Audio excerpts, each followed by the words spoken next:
Ayo, segera download Quran Tadabbur, tafsir dalam genggaman Anda.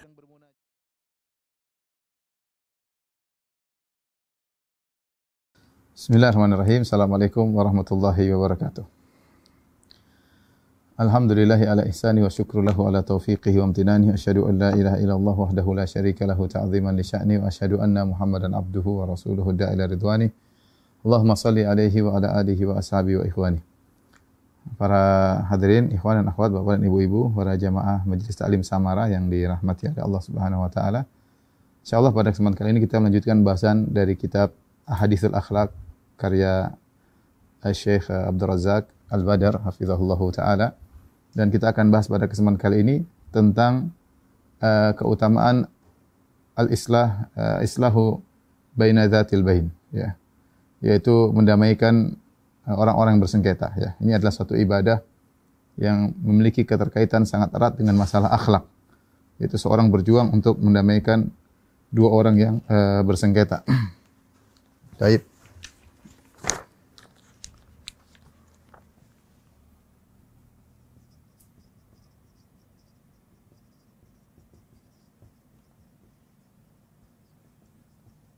Kita akan bahas tentang mendamaikan yang bersengketa, muqaddimah, ya. Yang pertama yang perlu kita ingat bahwasanya al-ibadat al-muta'addiyah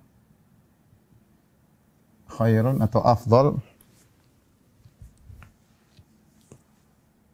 afdal minal ibadat al-qasirah. Ya. Ini secara umum, tentunya kalau perinci masing-masing perincian, tapi secara umum demikian, yaitu ibadah-ibadah yang manfaatnya berkaitan dengan orang lain,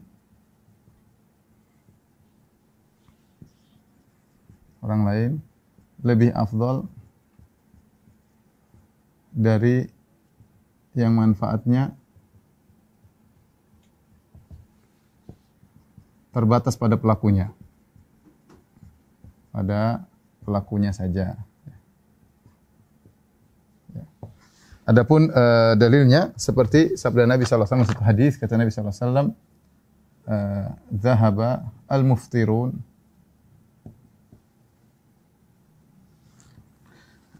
al-yawm bil ajr." Orang-orang yang berbuka pada hari ini mendapatkan ganjaran besar.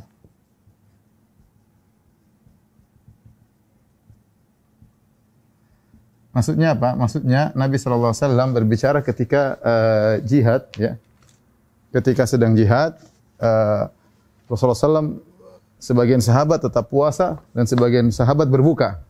Ya, dengan mereka berbuka puasa, pahalanya lebih besar ketika itu. Kenapa? Karena kalau mereka puasa, ibadahnya hanya untuk diri mereka sendiri. Tetapi ketika mereka berbuka, sehingga mereka lebih kuat untuk berjihad, dan ini manfaatnya untuk kaum muslimin.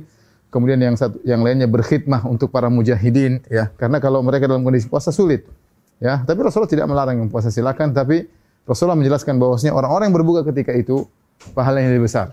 Kenapa? Karena manfaatnya kepada kaum muslimin, ya. Demikian juga seperti sabda Nabi sallallahu alaihi wasallam dalam hadis riwayat Tabrani, an amshi ma'a akhin fi hajatihi ahabbu ilayya min an a'takifa fi hadzal masjid syahran.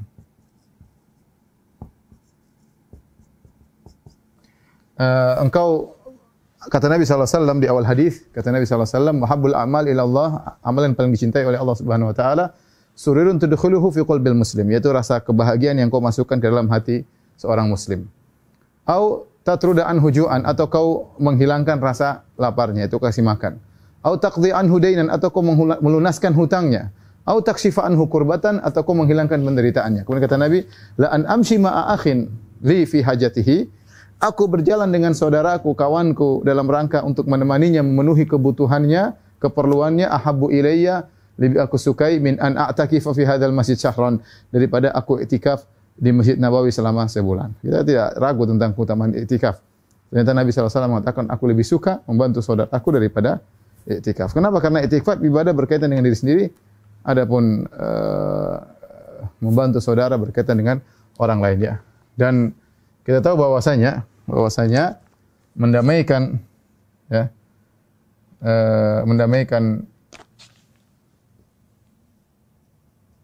mendamaikan yang bersengketa, ya, termasuk ibadat al-muta'addiyat, ibadat al-muta'addiyah yang manfaatnya, ya, berkaitan dengan orang lain, ya, sehingga pahalanya besar. Dalam hadis yang lain juga Nabi sallallahu alaihi wasallam bersabda, "Ala adullukum, ya, ala ukhbirukum." Maukah aku kabarkan kepada kalian bi afdhala, yang lebih afdal, min darajat, daripada derajat siyam, was salat, was sadaqah. Maka aku kabarkan kepada kalian tentang perkara yang lebih afdal daripada derajat puasa, derajat salat dan derajat sedekah. Maka para sahabat berkata, tentu ya Rasulullah, bala. Maka Nabi berkata, ya, qala salahu dzatil bain. Salahu dzatil bain. Yaitu mendamaikan orang yang bersengketa. Ini hadis sangat menakjubkan. Kata Nabi, maukah aku kabarkan kepada kalian tentang suatu ibadah yang lebih afdal daripada puasa, daripada salat, daripada sedekah? Kata sahabat, bala ya Rasulullah, tentu. Ibadah apakah itu? Kata Nabi, salahu dzatil bain, itu mendamaikan di antara orang yang bersengketa.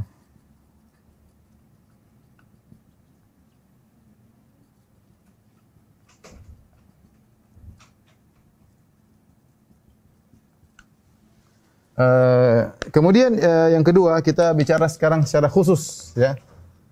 Keutamaan khusus tentang keutamaan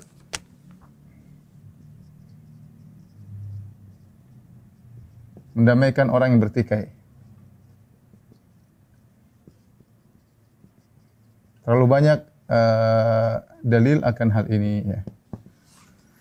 Di antaranya firman Allah Subhanahu wa taala, ya, dalam surat Al-Anfal, yas'alunaka al-anfal, kemudian qul al-anfal lillahi war rasul fattaqullaha wa aslihu dzata bainikum. Kata Allah, bertakwalah kepada Allah dan damaikanlah di antara orang yang bersengketa. Kata Allah, damaikanlah di antara yang bersengketa.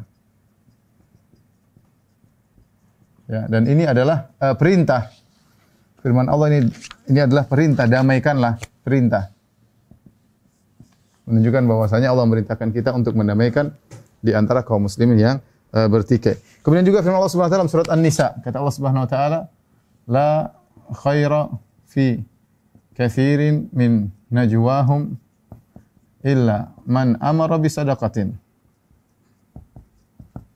aw ma'rufin aw islahun bainan nas.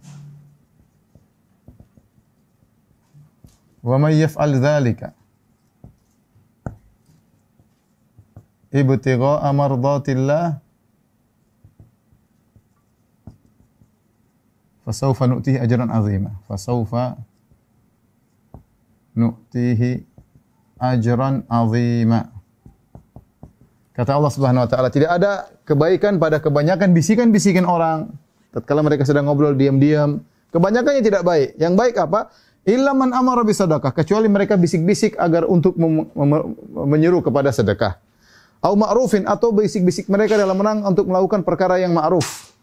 Au islahun bainan nas, atau dalam rangka untuk mendamaikan di antara manusia. Wa may yaf'al dzalika, barang siapa melakukan ini, bersedekah atau memerintahkan perkara yang ma'ruf atau mendamaikan di antara orang yang bersengketa, ibtigha'a mardhatillah, dalam rangka ikhlas mencari wajah Allah, fasawfa nu'tihi ajran 'azima, kami akan berikan kepada dia ganjaran yang besar. Ya, ini ganjaran besar. Ya, bahwasanya mendamaikan itu adalah ibadah yang Allah berikan ganjaran yang besar. Allah juga berfirman dalam ayat yang lain. Innamal mu'minuna ikhwatun fa aslihu baina akhawaykum. Subhanallah. Kata Allah, sungguhnya kaum mukmin bersaudara, maka damaikanlah di antara saudara kalian yang bertikai. Fa aslihu baina akhawaykum, dalam surat Al-Hujurat, ya. Dalam Al-Qur'an banyak disebutkan. Kemudian juga firman Allah Subhanahu wa taala, wasulhu khair. Damai itu lebih baik. Itu lebih baik. Ya. Kemudian juga firman Allah Subhanahu wa taala, wa jazaa'u sayyi'atin sayyi'atun misluha. Wa jazaa'u sayyi'atin sayyi'atun misluha. Faman afa wa aslaha fa ajruhu 'ala Allah. Kata Allah Subhanahu wa taala, balasan keburukan adalah keburukan yang semisalnya. Barang siapa memaafkan wa aslaha, dan dia berdamai, dia islah, fa ajruhu 'ala Allah, dia mengalah, dia maafkan dan dia berbuat islah, daripada ribut sembari kita baik-baikan, fa ajruhu 'ala Allah, maka pahalanya di sisi Allah Subhanahu wa taala. Ini semua dalil tentang keutamaan mendamaikan. Ya. Tadi kita datangkan dalil umum bahwa ini merupakan ibadah yang berkaitan dengan orang lain. Yang kedua, ini dalil khusus. Di antara keutamaan yang menakjubkan, di antaranya mungkin saya tambah di sini, ya. Boleh berdusta demi mendamaikan.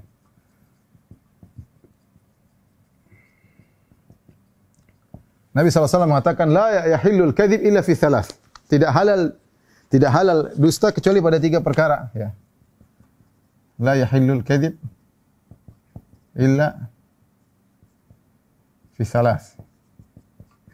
Tidak halal dusta kecuali pada 3 perkara. Ya. Di antaranya untuk mendamaikan, di antaranya boleh dusta untuk mendamaikan. Ya, 3 perkara tersebut dalam perang, kemudian untuk mendamaikan atau berbincang antara suami istri yang menambah rasa cinta di antara mereka. Kemudian juga kata Nabi SAW, lam yakdzib, tidaklah berdusta man nama baina itsnain liyuslih. Tidaklah berdusta, kata Nabi, tidaklah berdusta orang yang berbicara bohong untuk mendamaikan 2 orang. Ya, tidak berdusta, tidak dikatakan dusta. Orang yang berbohong di antara 2 orang untuk mendamaikan mereka.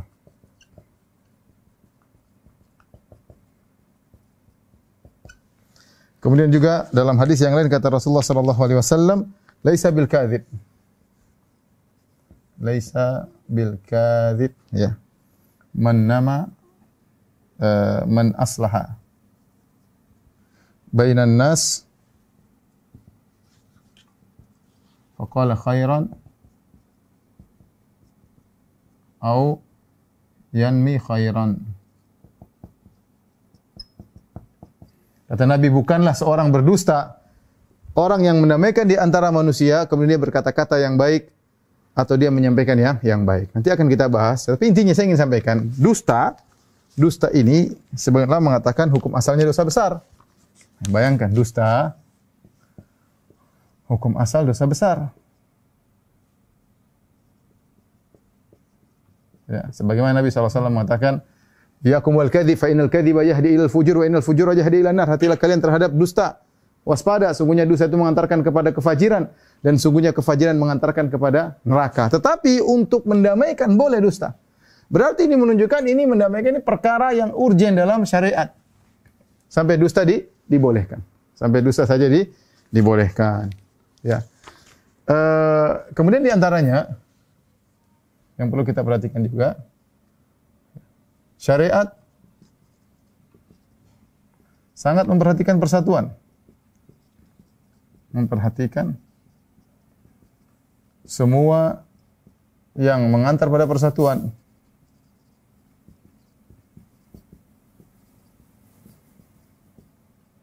Dan sebaliknya, ya, sebaliknya tentunya sangat tidak suka dengan perkara yang bisa memecah persatuan.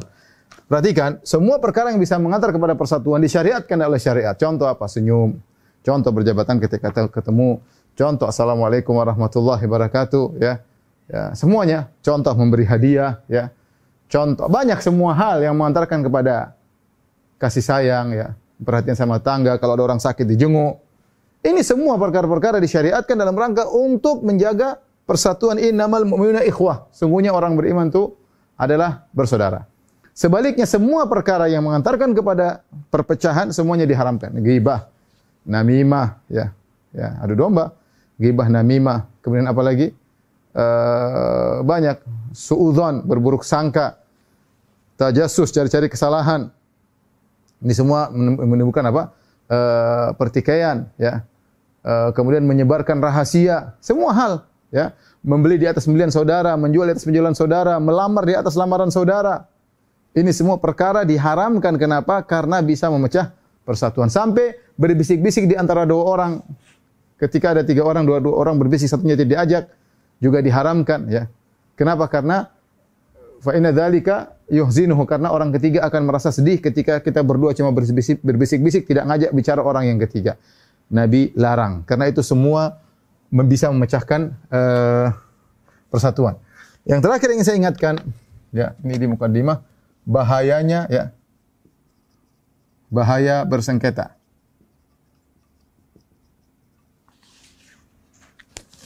Hadis pertama, Rasulullah SAW mengatakan, tuftahu dalam Sahih Muslim, tuftahu abwabul jannah fi kulli yaumul isnain wal khamis.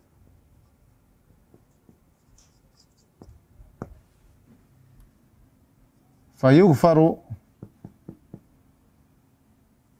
likulli 'abdin la yushrik billahi syai'a.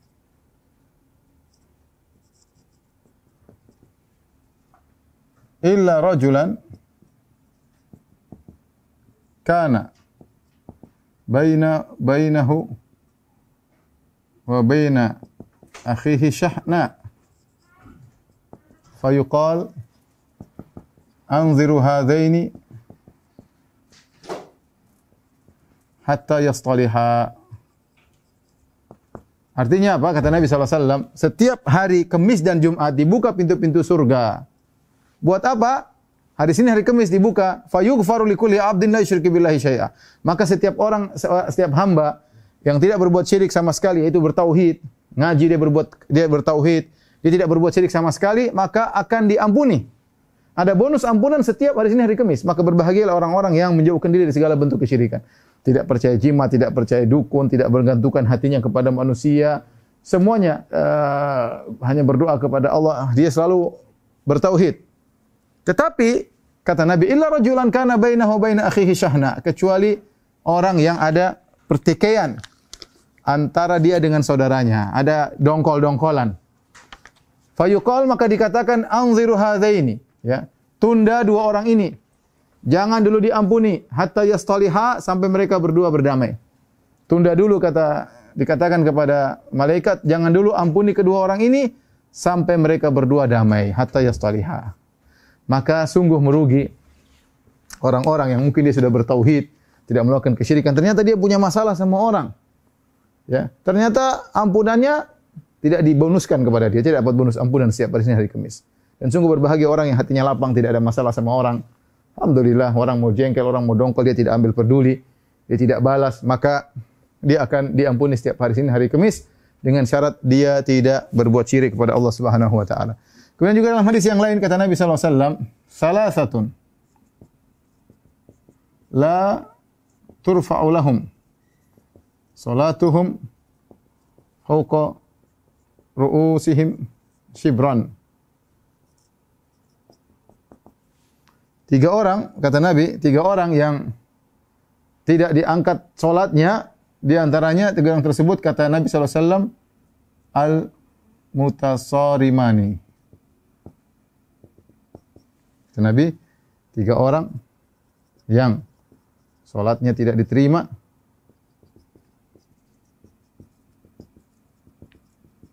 di antaranya 2 orang yang saling memboikot, saling dieman kalau bahasa kita. Diem-dieman. Apa? Boikot kalau hajar kalau bahasa syar'inya. Ya. Ini 2 orang ini tidak diterima salatnya. Waliyadzubillah. Ya. Maka seorang waspada ya. Jangan sampai dia terjebak karena egonya ribut sama saudaranya, akhirnya salatnya tidak diterima, akhirnya bonus ampunan tidak dia dapat. Ini semua ikhwan dan akhwat para jamaah Majelis Ta'lim Samara. Poin-poin ini tadi ini menunjukkan tentang pentingnya mendamaikan orang yang bersengketa. Saya ulangi dari awal ya, bahwasanya ibadat yang muta'addiyah, ibadah yang bermanfaat bagi orang lain lebih afdal daripada ibadah yang qasirah yang hanya terbatas untuk diri sendiri. Dan di antara ibadah tersebut adalah mendamaikan yang bersengketa. Kemudian keutamaan orang mendamaikan yang bersengketa banyak dalam Al-Qur'an. Ya, 1 ayat saja sudah cukup, tapi ternyata ayat banyak sekali. Wattaqullaha wa aslihu dzata bainikum, damaikanlah. Kata Allah, damaikanlah ya. Terlalu banyak ayat.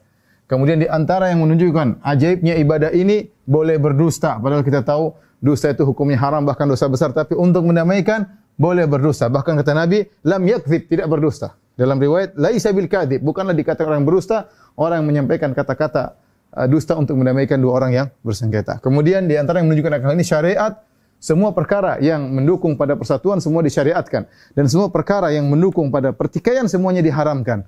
Yang terakhir, prahara orang yang bersengketa. Kasihan, setiap Senin Kemis ada bonus diampuni, dia tidak diampuni. Kemudian salatnya tidak diterima, waliyadzubillah ya. Tolong dihapus.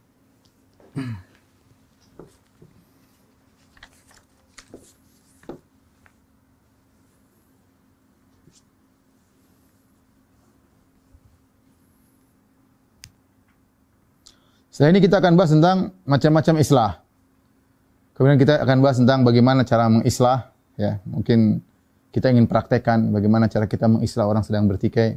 Yang terakhir kita sebutkan tentang contoh-contoh bagaimana Nabi mengislah ya. Sebagaimana yang dicantumkan oleh Syekh Abdul Razak dalam bukunya. Baik, kita akan bahas tentang macam-macam islah.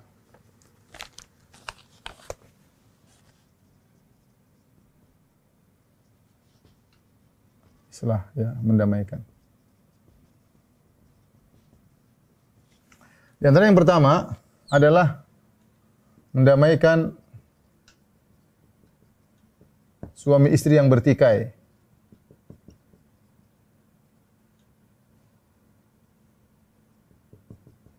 Yang bertikai. Kemudian yang kedua, mendamaikan kaum muslimin yang berperang. Yang berperang. Yang ketiga secara umum ya. Secara umum. Adapun mendamaikan suami istri yang bertikai, maka yang datang dalam ayat secara khusus 2 ayat. Ya, di antaranya Allah Subhanahu wa taala berfirman, "Wa in khiftum shiqaqa bainahuma fab'atsu hakaman min ahlihi wa hakama min ahliha yurida islaha yuwaffiqillahu bainahuma."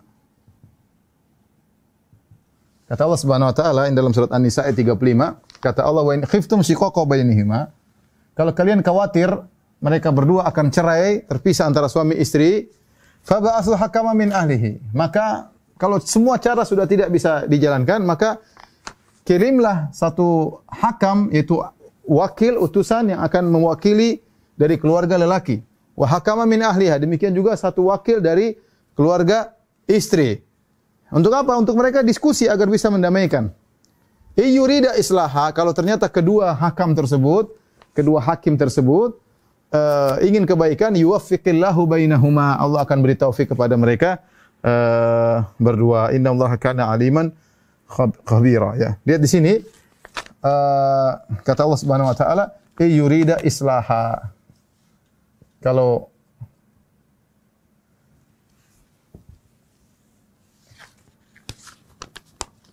jika kedua hakam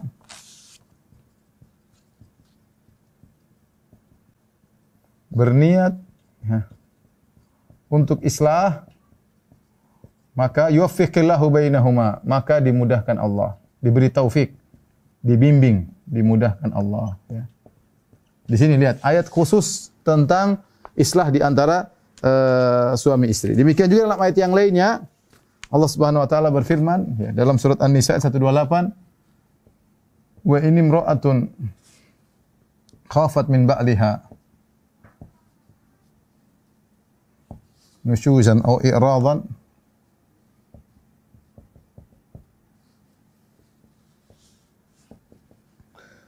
fala junaha 'alaihima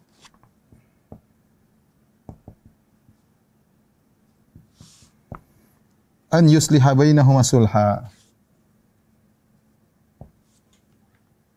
Bainahuma sulha. Kemudian was-sulhu khair. Wa uhdhiratil anfusus syuh. Baik.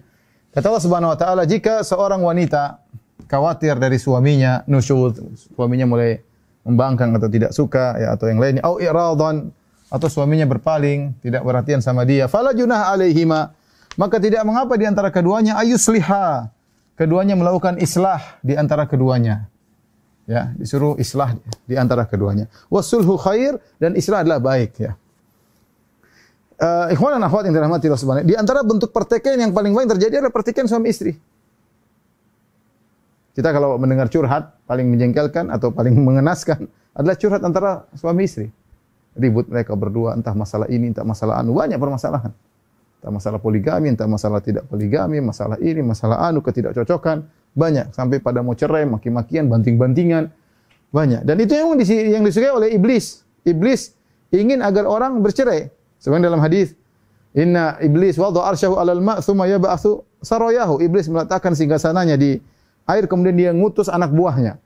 Fa'adnahu minhum manzilatan a'dhamuhum fitnah. Yang paling dekat dengan iblis, ya, adalah yang paling besar fitnahnya. Fayaji'u ahadum, setelah mereka menggoda, mereka lapor, wah, iblis saya sudah melakukan demikian-demikian. Kata iblis, ma fa'alta syai'an, kau belum melakukan apa-apa. Ada lagi yang lapor, iblis saya sudah gini. Kata iblis, ma fa'alta syai'an, kau belum melakukan apa-apa. Sampai ada satu setan datang lapor, la azalu bihi hatta farraqtu bainahu wa baina zaujatihi. Aku terus menggoda sang lelaki sampai akhirnya dia menceraikan istrinya. Kata iblis, nikma anta, ente iblis, ente setan yang top, ya. Kenapa? Karena ente telah berhasil menceraikan seorang suami dari istrinya. Jadi kita semua harus tahu bahwasanya perceraian suami istri itu adalah program utama iblis. Program utama iblis. Maka jangan kita terjebak dengan program tersebut. Ya, laki-laki, perempuan, ya, harus sabar, ya, berusaha untuk islah, wasulhu khair. Perdamaian itu baik, ya. Nabi Allah Subhanahu wa taala berfirman juga dalam ayat yang lain, ya, fa in karihtumuhunna, jika kalian benci kepada istri kalian, fa asa an takrahu syai'an, bisa jadi kau benci sesuatu, wa ja'allahu fi khairan katsira, ternyata Allah berikan kebaikan yang banyak di balik ketidaksukaanmu terhadap istrimu jika engkau bersabar. Saya katakan demikian juga seorang wanita terhadap suami. Kalau ternyata Allah mengujinya dengan suami yang tidak sesuai dengan dia harapkan, maka bersabar, semoga di balik itu ada banyak kebaikan. Ini mendamaikan suami istri, dalam Al-Quran Allah sebutkan. Yang kedua, mendamaikan di antara dua kaum mukminin yang bertikai. Kata Allah Subhanahu wa taala, wa in ta'ifatani minal mu'minina qatatalu faslihu bainahuma.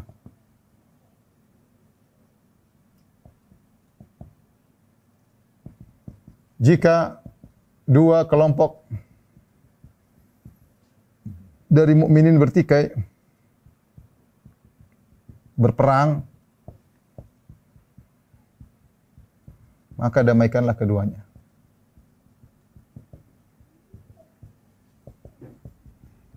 Bayangkan, orang bertikai, mau perang-perang, bunuh-bunuhan, terus kita bisa mendamaikan, luar biasa.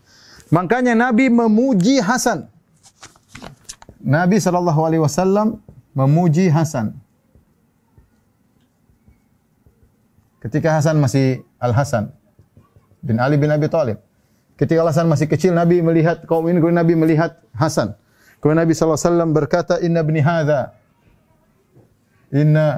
ibni hadha sayyidun. Sungguhnya adalah sayyid. Wa la'alla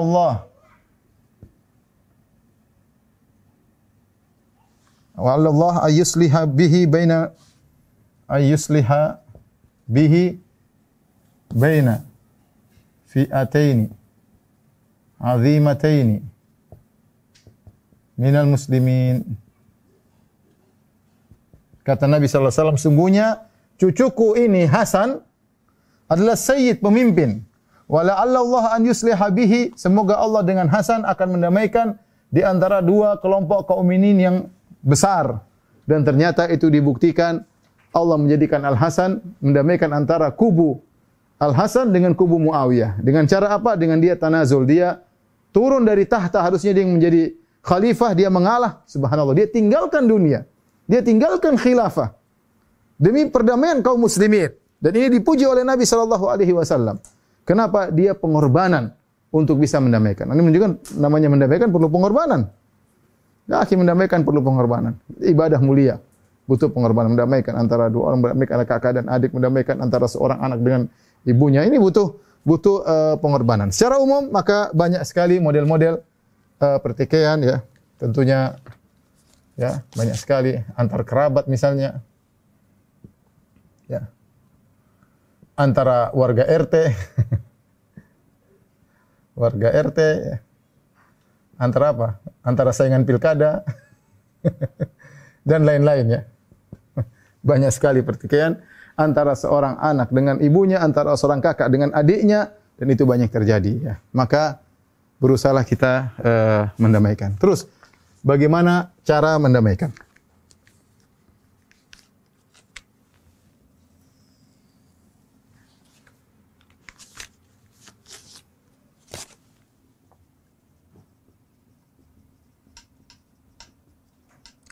Ada hal-hal yang harus kita perhatikan, ya.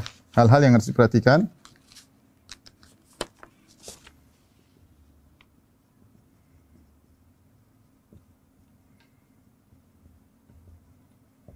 Yang pertama, ikhwan dan akhwat, para jamaah Majelis Taklim Samara, yang mendamaikan harus cerdas, harus pandai, ya, mahir, ya. Dia harus pandai melihat situasi. Kalau dia tidak pandai, bisa lebih parah. Ingin masuk di antara dua orang bersengketa, ingin mendamaikan, tambah hancur-hancuran. Sebaiknya enggak usah. Kalau Anda tidak mahir dalam hal ini, tidak pandai ngomong, tidak pandai mencari trik-trik, enggak usah. Enggak usah berusaha untuk mendamaikan di antara dua orang yang bertikai. Kemudian juga kalau Anda melihat tidak masuk akal, tidak mungkin sepertinya, maka enggak usah. Ya. Saya pernah ditelepon ya, oleh sekelompok orang. Ustaz, saya ingin antum masuk dalam pertikaian di antara kami. Saya lihat, saya menilai ini, saya tidak suka ikut campur orang, dan saya lihat kayaknya sulit, ya. Saya tidak ingin coba maju, khawatir nanti lebih parah, maka saya mundur. Ada hal yang saya maju, beberapa kali saya dipanggil kemudian saya datang, ada hal yang saya mundur. Jadi kita harus melihat situasi dan kondisi. Kita harus pandai melihat. Kalau ternyata kita nggak bisa kira-kira, udahlah, nggak usah, jangan maksakan diri. Coba cari ustaz yang lain, ya. Kalau kira-kira kita bisa, maju, bismillah. Berhasil nggak berhasil, yang penting kita mengira kira-kira ini ada kemungkinan paling tidak meminimalkan pertikaian, maka ini ibadah yang mulia. Yang mulia. Kemudian yang kedua, ya, harus ikhlas. Karena ini adalah ibadah. Ini adalah ibadah, bukan untuk pamer kepada orang bahwasanya saya sudah mendamaikan ini dan ini. Ikhlas bukan untuk pamer. Sampai mengatakan, oh semua orang kalau masalah ke saya yang bisa menyelesaikan. Itu pamer namanya. Ini ibadah, bukan untuk riya. Alhamdulillah kalau ada, ya sudahlah. Itu kita hanya usaha yang buat hati mereka bersatu kembali. Allah, bukan kita. Bukan kita. Maka ini harus ikhlas, tidak boleh kita buat lahan untuk pamer. Karenanya Allah Subhanahu wa taala ketika berfirman tadi, la khaira fi katsirin min najwahum illa man amara bi shadaqatin aw ma'rufin aw islahin bainan nas. Wa may yaf'al dzalika bitigha'a mardhatillahi fasawfa nu'tihi ajran 'azima. Kata Allah, wa may yaf'al dzalika ibtigha'a mardhatillah fasawfa nu'tihi ajran 'azima. Barang siapa yang melakukan itu, melakukan islah karena mencari keridhaan Allah, maka kami akan berikan kepada dia ganjaran yang besar. Jadi syaratnya harus ikhlas, ikhlas. Ya. Kemudian di antaranya harus adil tentunya, ya. Harus adil. Nabi SAW mengatakan tentang apa namanya, di antara sedekah adalah bentuk sedekah, kata Nabi SAW, ta'dil bainal itsnain. Engkau adil, ya. Adil di antara dua orang yang bersengketa.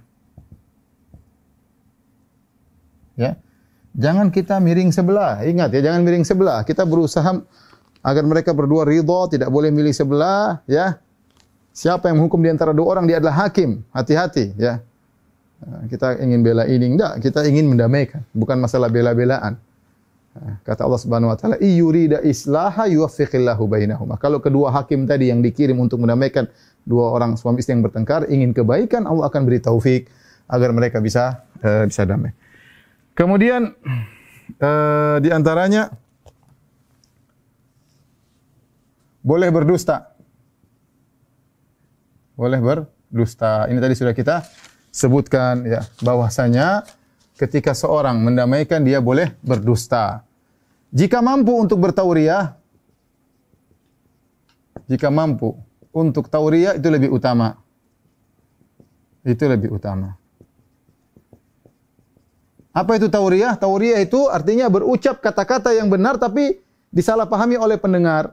Itu namanya tauriah. Ucapkan kata-kata yang benar tapi disalahpahami oleh yang mendengar, ya. Seperti ketika Abu Bakar dengan Nabi sallallahu alaihi wasallam sedang berhijrah, sementara Nabi dan Abu Bakar sedang dicari-cari oleh orang Quraisy.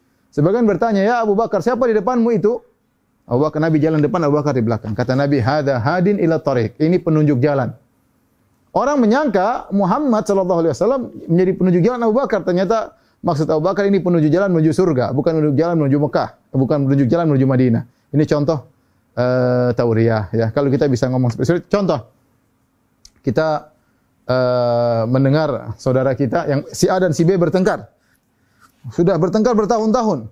Kemudian si B pernah berdoa, Allah maghfiril muslimin. Dia ngomong, "Ya Allah ampunilah kaum muslimin." Omongnya secara umum. Terus kita bilang sama si A, "WA, kemarin enggak tahu tiba-tiba saya dengar si A, si B ngomong doain kamu." Dia ngomong apa? Dia bilang, "Semoga Allah mengampunimu." Masa dia doain saya? Iya. Dia bilang, "Semoga Allah mengampunimu." Ya. Padahal maksud kita, dia mendoakan kaum muslimin secara umum dan kamu termasuk kaum muslimin. Ini contoh tauriah. Tauriah itu kata-kata yang benar tapi disampaikan sehingga disalahpahami oleh yang mendengar dengan tujuan kebaikan, ya. Kemudian di antaranya, namun kalau tidak mampu, namun kalau harus dusta,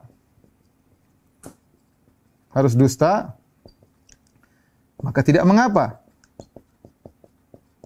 Enggak apa-apa karena hadisnya jelas. Kata Nabi, "Laisa bil kadzib." Ya, bukanlah pendusta.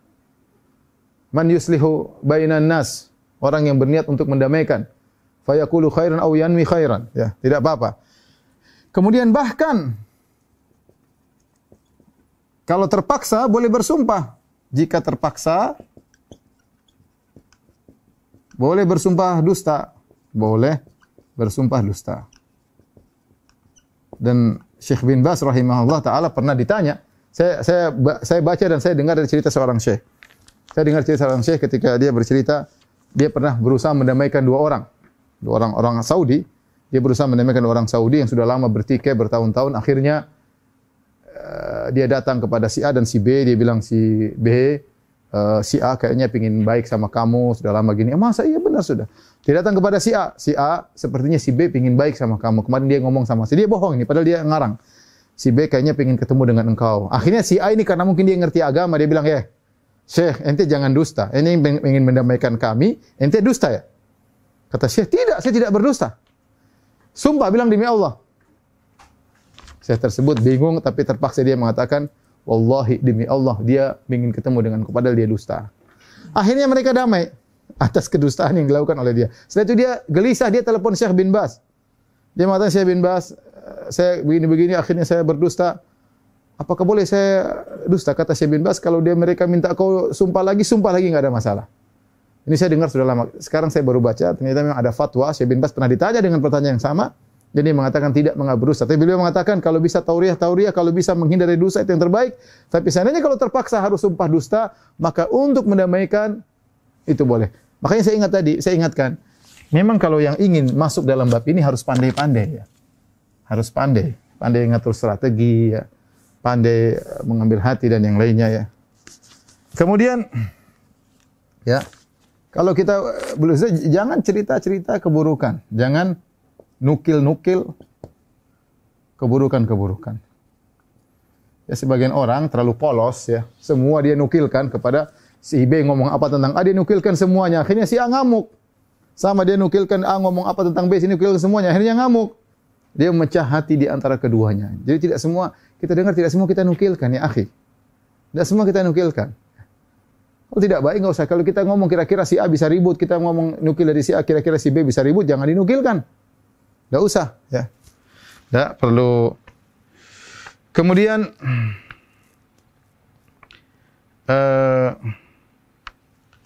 di antara yang dia lakukan adalah mengingatkan keduanya untuk bertakwa kepada Allah. Ya bisa diceritakan tentang bahayanya bertikai, kemudian mungkin keutamaan kalau berdamai dan yang lain-lain. Dan boleh dia mendamaikan dengan uang, dengan harta. Dan ini saya pernah lihat sendiri ketika saya haji di Mekah. Kemudian ada seorang syekh, ya, kebetulan hajian sama saya. Kemudian ada orang bertengkar. Satu melukai kepala, unti mukul, ini kepalanya luka berdarah, akhirnya ribut. Akhirnya syekh itu datang mengumpulkan. Dia bilang, udah, ini uang. Kamu kalau saya kasih uang, sudah ya, maafin ya. Si uang banyak nih. Ya udah, ya maaf, senang. Kepalanya bocor, tidak ada masalah. Kalau luka, yang penting dapat duit banyak. Sudah selesai, buyar. Ini contoh bahwasanya terkadang kita perlu berkorban untuk mendamaikan orang yang bertikai. Ya. Untuk mendamaikan orang bertikai. Tidak ada masalah, ini baik ya. Terkadang kita harus, untuk terjadi kesambungan hati, kita perlu berkorban. Kita mungkin ada masalah, atau si A punya masalah sama si B. Kita bilang, ente kasih hadiah lah sama si B. Gimana? Ini saya kasih duit sama kamu, bawa ke si B. Misalnya. Untuk apa? Untuk mendamaikan. Ini keluar uang pada tempatnya. Karena memang terkadang untuk mendamaikan butuh biaya. Taib. Ini yang ingin saya sampaikan. Terakhir saya ingin menyampaikan contoh-contoh. Mudah-mudahan masih ada waktu. Bagaimana Nabi berusaha mendamaikan di antara orang-orang yang bertikai. Tolong difoto. Tidak usah dihapus.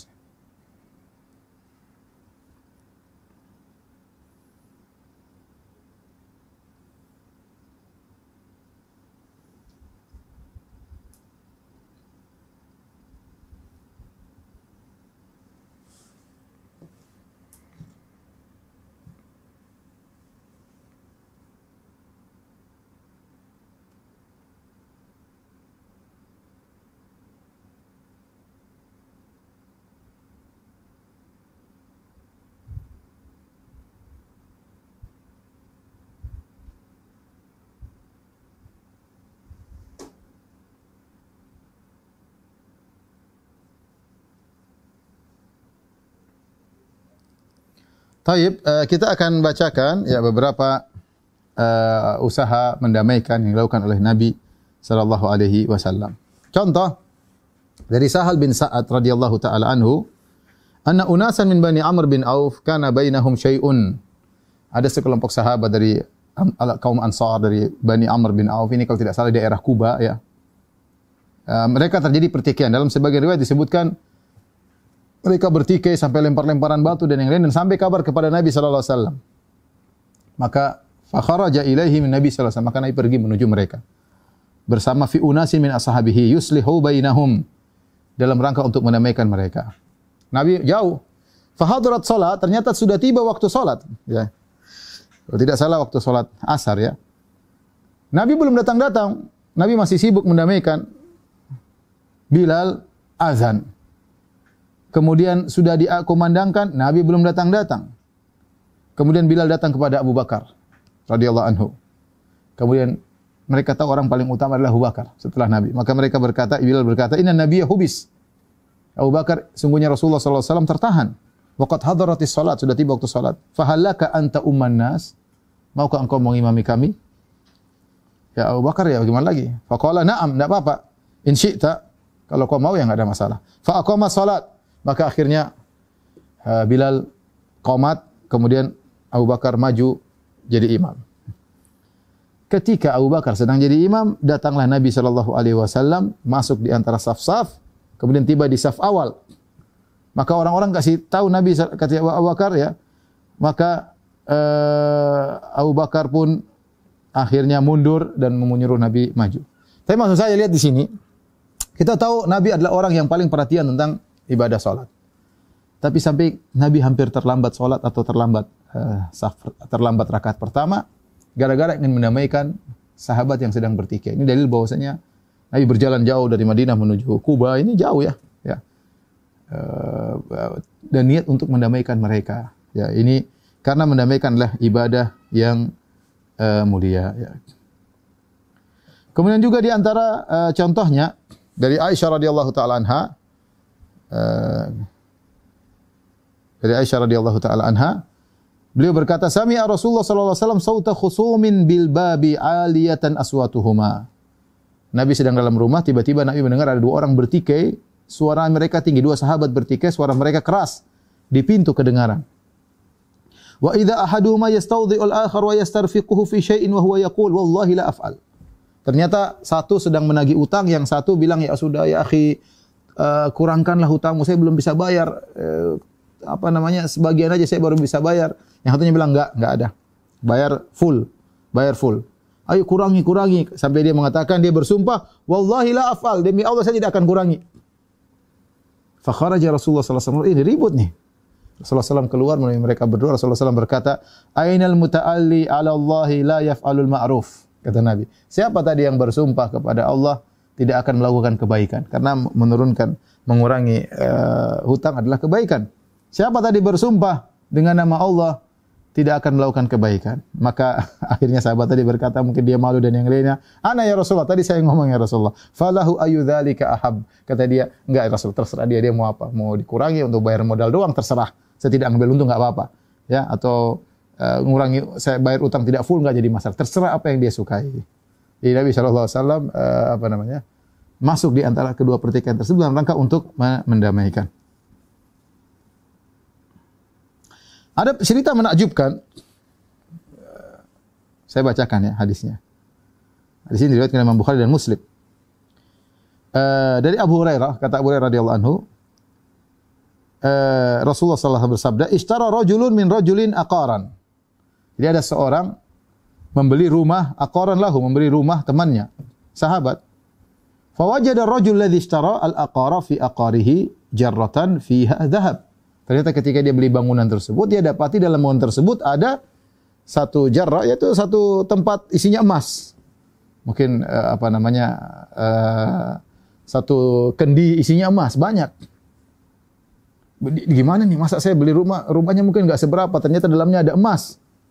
Faqala alladhi ishtara al-aqar, "Khudh dhahabaka minni." Akhirnya dia kasih tahu sama pemilik rumah, fulan, saya dapat emas dalam rumahmu, ambil.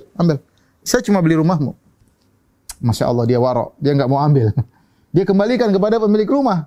Enggak. Kata dia, "Inna mastaraitu minkal arda walam abta minka dhahab." Saya hanya beli tanahmu doang. Saya tidak beli emasmu. Ya, harga tidak sebanding. Saya cuma beli tanah, tidak beli emasmu. Wa qala alladhi syaral ard. Penjualnya berkata apa? "Inna ma bi'tukal arda wa ma fiha." Ambil emas. Saya jual tanah sekalian apa isinya. Ambil. Subhanallah, dua-duanya takut berdosa.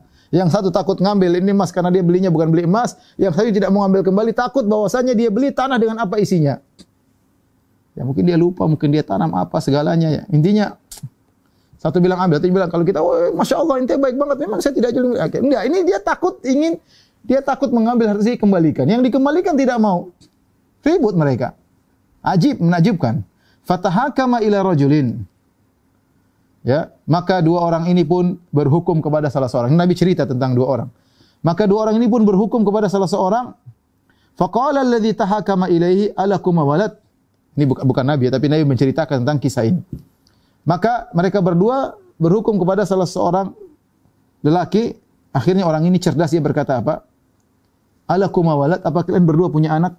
Kalian ribut ini mas gimana ini? Kalian berdua punya anak? Faqala ahaduhuma li gulam. Yang satu berkata saya punya anak laki-laki. Wa qala al-akhar li jariyah. Yang satu mengatakan saya punya anak perempuan.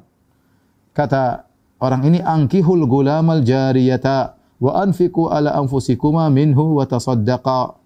Ya. Dan kalau gitu nikahkanlah anak laki-lakimu, anak perempuanmu, ya. Kemudian berinfaklah ya sebagai maharnya agar mereka menikah dan bersedekahlah kepada mereka atau bersedekah pada yang lain. Akhirnya selesai urusannya. Di antara juga yang disebut tentang kisah Aisyah radhiyallahu taala anha, kisah ini diriwayatkan Imam Bukhari. Kisah juga menakjubkan ya. Dari Auf bin Malik Ibnu Tufail berkata, "Anna Aisyah tahudditsat." Aisyah dikabarkan anna Abdullah bin Zubair, bahwasanya ponakannya Abdullah bin Zubair bin Awam, qala fi bai'in a'ta'in a'tathu Aisyah. Jadi Aisyah radhiyallahu anha ini adalah seorang yang sangat dermawan. Apa yang datang pada dia berikan. Dia kasih orang 100.000 dirham, dia kasih si fulan, dia kasih terus. Karena orang sayang sama Aisyah, kadang diberikan harta dia bagi-bagi, dan Aisyah terkenal sangat rajin bersedekah ya. Saking banyaknya dia bersedekah sampai ponakannya Abdullah bin Zubair tidak suka hal tersebut. Abdullah bin Zubair mengomentari hadiah-hadiah yang Aisyah berikan kepada orang-orang. Apa kata dia? Wallahi la tantahiyanna Aisyatu aw la ahjuranna 'alaiha. Kata Ibnu Zubair, ponakannya, demi Allah, Aisyah akan berhenti, tidak bagi-bagi hartanya, tidak sedekah-sedekah terus, atau aku akan menahan dia supaya tidak bisa mengolah hartanya. Kabar ini sampai kepada Aisyah. Aisyah cek, ternyata benar. Dan Aisyah menganggap Ibnu Zubair seperti anaknya, karena dia adalah putra dari Asma bintu Abi Bakar, ponakannya. Bahkan Aisyah ketika diberi kunyah oleh Nabi, akhirnya Aisyah berkunyah dengan Ibnu Zubair, Ummu Abdullah. Kunyahnya Aisyah adalah Ummu Abdullah. Maksudnya Abdullah ini siapa? Abdullah Ibnu Zubair. Dia berkunyah dengan ponakannya. Seakan-akan ponakannya adalah anaknya sendiri. Ya. Maka ketika dia mendengar ponakannya yang sangat dia sayangi, yang sampai dia berkunyah dengan nama ponakannya tersebut, seakan-akan anaknya sendiri, ternyata bilang, itu Aisyah akan berhenti dari bagi-bagi harta, kalau tidak aku akan mengisolasi dia, sehingga dia tidak bisa, hartanya akan saya tahan, sehingga dia tidak bisa sumbang sana sini. Kata Aisyah, ahuwa qala hadza? Apakah dia telah menyampaikan ini? Qalu na'am. Kata mereka, benar wahai Aisyah. Aisyah akhirnya marah, dia berkata, lillahi alayya nadhrun. Aku bernazar, alla ukallima Ibnu Zubair abadan. Aku tidak akan ngomong sama ponakanku selama-lamanya. Aisyah marah. Ya, karena dia menganggap ini anak, saya anggap sebagai anak, dan saya adalah istri Rasulullah, saya ummul mukminin, saya bibinya, ya, dan saya melakukan kebaikan ditahan-tahan. Aisyah bukan orang bodoh. Aisyah orang cerdas, wanita cerdas di alam semesta ini. Ya. Jadi kaum muslimat paling cerdas. Sahabat saja kalau masalah tanya kepada Aisyah, dia tahu apa yang dia lakukan. Dia tahu nilai dunia, dia tahu nilai akhirat. Dia mau bagi-bagi hartanya, dia tidak peduli. Kemudian mau ditahan-tahan sama ponakannya. Ini menurut Aisyah sikap kurang ajar dari Abdullah bin Zubair. Abdullah bin Zubair juga niatnya baik. Abdullah bin Zubair radhiyallahu anhu niatnya baik. Agar bibinya tidak hambur-hamburkan uang, sisakan mungkin buat dia atau untuk kemaslahatan dia. Tapi Aisyah tersinggung. Aisyah mengatakan, wallahi ya la ukallimu Ibnu Zubair abadan. Demi Allah aku tidak akan ngomong sama ponakanku selamanya. Akhirnya Ibnu Zubair ya minta maaf, kemudian minta syafaat agar minta maaf kepada Aisyah. Maka Aisyah berkata, wallahi la usyaffi fihi abadan. Tidak ada syafaat. Saya tidak mau menerima syafaat. Wala atahannatsu ila nadhrin. Saya tidak mau membatalkan nazar saya. Saya sudah bernazar, saya tidak mau membatalkan. Orang dahulu, para salaf, para sahabat, mereka tahu tentang nazar. Mereka seakan-akan, Aisyah kita tahu bagaimana kisahnya, dia dibela oleh Allah ketika dituduh berdusta. Mereka ketika berbicara sesuatu, mereka tahu betul mereka sedang bersumpah kepada Allah, Tuhan, pencipta alam semesta, mereka tahu. Sehingga itu Aisyah bernazar, dia tidak mau membatalkan nazarnya. Dia berkata, wala atahannatsu ila nadhri. Aku tidak akan membatalkan nazarku. Saya tidak membatalkan. Akhirnya tatkala waktu semakin lama dan Aisyah tidak menerima Ibnu Zubair, akhirnya Abdullah bin Zubair berkata kepada Miswar bin Makhramah, dan Abdurrahman bin Aswad bin Abdi Yaghuth, dan mereka berdua dari Bani Zuhrah. Kemudian Ibnu Zubair berkata, "Unshidukuma billahi lama adkhaltumani ala Aisyah." Saya mohon kepada engkau berdua, demi Allah saya minta kalian berdua masukkan saya ketemu Aisyah. Karena Aisyah ada, Ibnu Zubair minta syafaat agar bisa ketemu, Aisyah enggak mau ketemu, enggak ada. Enggak mau ngomong, enggak ada. Dia marah dia. Akhirnya dia minta tolong dua orang ini agar memberi masukan dia bisa ketemu Aisyah. Akhirnya kedua orang ini cerdas, dia ingin mendamaikan di antara Aisyah dengan radhiyallahu anhu, dengan Abdullah bin Zubair radhiyallahu anhu. Ya, radhiyallahu anhuma, dia sahabat, bapaknya juga sahabat. Akhirnya Miswar, bagaimana cara mereka lakukan? Mereka melakukan trik. Al-Miswar dan Abdurrahman, mereka menggunakan dua kain mereka, ya, menggunakan baju mereka, kemudian mereka minta izin ketemu Aisyah. Mereka berdua berkata bareng-bareng, lihat trik mereka. Mereka berdua berkata, "Assalamu alayki wa rahmatullahi wa barakatuh." Assalamu alayki, dua-dua ngomong sekalian. "Ana dukhul, bolehkah kami masuk?" Masuk ke rumah Aisyah tentu di balik hijab. Kata Aisyah, "Udkhulu." Silakan masuk. Padahal mereka bertiga. Ada Al-Miswar, ada Abdurrahman, dan ada Abdullah bin Zubair. Tapi yang ngucapin salam dua orang aja. Mereka melakukan trik, hilah ya. "Assalamualaikum. Bolehkah kami masuk?" "Silakan masuk," kata Aisyah. "Kulluna, kami semua boleh masuk?" Kata Aisyah, "Na'am ya." Bertiga maksudnya. Bukan berdua tapi bertiga. Akhirnya, "Udkhulu kullukum." Kata Aisyah, "Kalian masuk semuanya." Dan dia tidak tahu ternyata, Aisyah tidak tahu ternyata di antara mereka berdua ada orang ketiga, yaitu Abdullah bin Zubair, ponakannya. Falamma dakhalu, tatkala mereka masuk, Ibnu Zubair langsung masuk ke dalam hijab. Ada tirai, dia masuk ke dalamnya, kemudian dia peluk bibinya Aisyah radhiyallahu taala anha.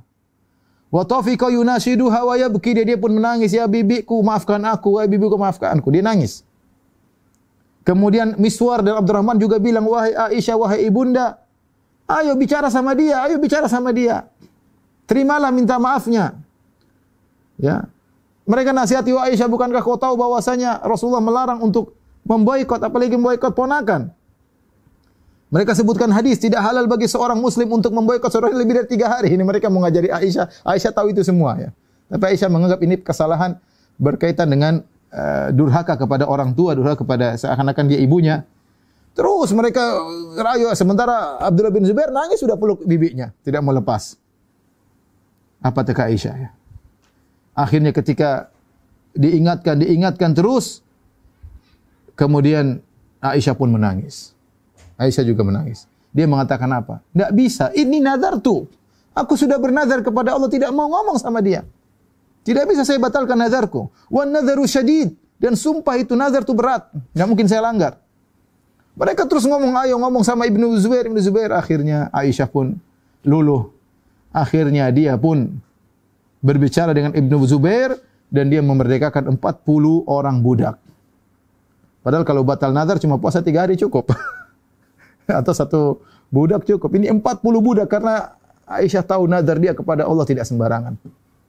Akhirnya dia pun damai dengan ponakannya dan dia pun merdekakan 40 orang budak dan dia menangis sampai akhirnya air matanya hatta tabulla dumu'uha khimaraha, sampai jilbabnya penuh dengan air mata. Hadis riwayat Al-Bukhari dalam sahihnya.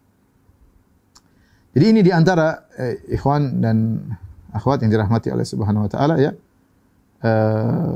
Bagaimana kisah-kisah orang-orang yang berusaha untuk mendamaikan di antara kaum muslimin yang bertikai. Tentu banyak kisah-kisah yang lain, tapi waktu sudah selesai. Saya rasa ini saja yang saya sampaikan. Semoga Allah menjadikan kita di antara hamba-hamba Allah yang tidak suka bertikai. Kalau bertikai mudah memaafkan.